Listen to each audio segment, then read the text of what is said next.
En guise d'installation, j'ai tout amené, en fait, même les travaux en cours et tout, pour que j'ai pas à vous expliquer comment je travaille trop.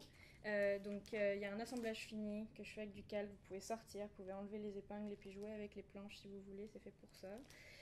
Ça, vous pouvez feuilleter, je vous expliquerai, c'est des photos. Ça à feuilleter, ça c'est mes cartes. Et puis ça c'est d'autres essais. Et ça c'est les travaux en cours. Donc je vous passe tout d'un coup, puis vous jouez. Pendant ce temps je parle.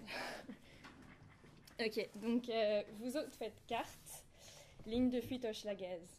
J'ai cherché à donner un titre en fait pour présenter le bilan un peu de ma recherche qui fasse résonner en même temps mes lectures et mes travaux dans le champ du grand travail géopoétique en même temps qu'avec mon cadre du point de vue sémiotique et puis mes bases philosophiques dans mes études précédentes. Donc en fait en 5 minutes et 5 points, je vais essayer de passer au travers de tout ça.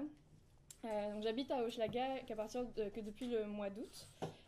Au fil des premières déambulations, je me suis aperçue que les photos et les notes que je prenais faisaient appel à une sensibilité tributaire de mes souvenirs, mes territoires ailleurs. Et j'ai décidé, plutôt que de tenter de faire table rase, de modeler Hochelaga, de modeler mon imaginaire de Hochelaga par les échanges entre l'expérience du terrain et mes ensembles de signes, mes interprétants, pour employer la terminologie persienne. Donc un peu comme la remarque que faisait Marjolaine tantôt. On ne peut pas vraiment faire table rase. Et la question de la construction du lieu, du coup, qu'on se pose dans ce groupe de recherche depuis septembre, je la considère d'un point de vue sémiologique. Donc vraiment poser la question de la construction, du processus de signification. Vous autres, dans le titre, c'est moi. C'est comme ça que mon voisin, résident à Hochelaga depuis les années 50, m'a appelé pendant plusieurs mois avant de retenir mon nom en addition de ma nationalité. Et en fait, c'est cette distanciation qui est mi-hostile, mi-affectueuse, en fait, qui a déterminé mon positionnement dans l'expérience du quartier, qui m'est vraiment tout sauf familier. Et donc ma stratégie pour faire familiarité, pour créer cette familiarité avec le lieu, ça a été de faire carte, de faire des cartes du quartier, et ça va rester ma ligne directrice pendant toute l'année. La carte, c'est entendu ici au sens deleuzien. Je me suis basée sur les principes de la nouvelle manière particulière d'organiser la pensée, qui est celle du rhizome, pour développer mon projet.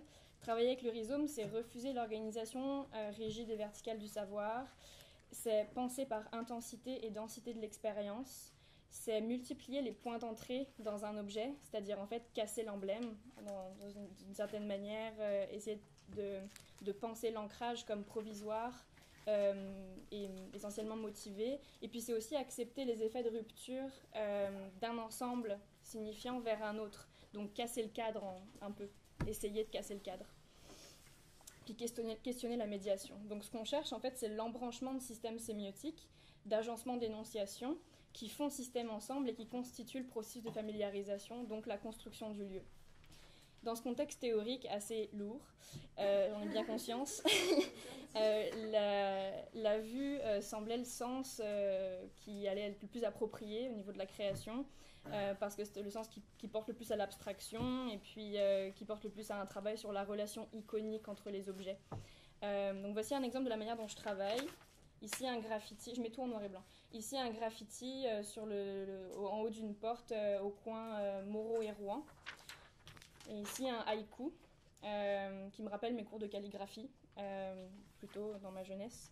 Et tout d'un coup, ce fronton, ici sur la photo, fait carte dans mon imaginaire et devient une parole de sagesse qui nous invite à passer cette porte. Par exemple, voilà, c'est comme ça que je fonctionne. Donc ce travail très théorique est pour moi éminemment géopoétique dans le sens où le processus de territorialisation, donc de construction du lieu ne peut pas se faire sans un parcours physique mais aussi intellectuel. Je me suis aussi inspirée des travaux d'artistes comme Sandrine de Bormann et Mariangela Capossela de l'atelier de géopoétique du Rhône qui travaillent avec un travail en lien avec la figuration végétale et organique pour créer des cartes fictives. Celle-là, à lire de très près comme un parcours visuel entre les nervures, comme entre les ruelles en fait. Et puis j'ai décidé avec du graphite, des marqueurs sur du calque, du calque vélin en fait, pour créer des effets de mémoire, de déterritorialisation, de parallèle, d'interpénétration entre les images. Et je vous invite à en fait déstabiliser les assemblages, déstabiliser les cadres et jouer avec ça. Je trouve ça assez fertile pour la pensée. Puis en conclusion, mon parcours va continuer. Ouais, c'est bien, faut faire ça. Puis en conclusion, mon parcours de cartographie en fait continue la session prochaine dans le cadre du groupe de recherche. Et puis j'espère continuer mes travaux d'assemblage sur calque. Il y a encore beaucoup de travail. Je vous ai passé là où il y a tous les trombones. En fait, c'est tous les assemblages que je dois encore faire. Et puis je vais peut-être essayer de troquer les feuilles mortes pour les traces de pas dans la neige ou quelque chose de plus hivernal. Puis j'aimerais bien commencer à interviewer mes voisins avec qui je sympathise assez pour pouvoir faire des cartes mentales individuelles, encore sur calque en fait, pour visualiser leur carte mentale. Voilà.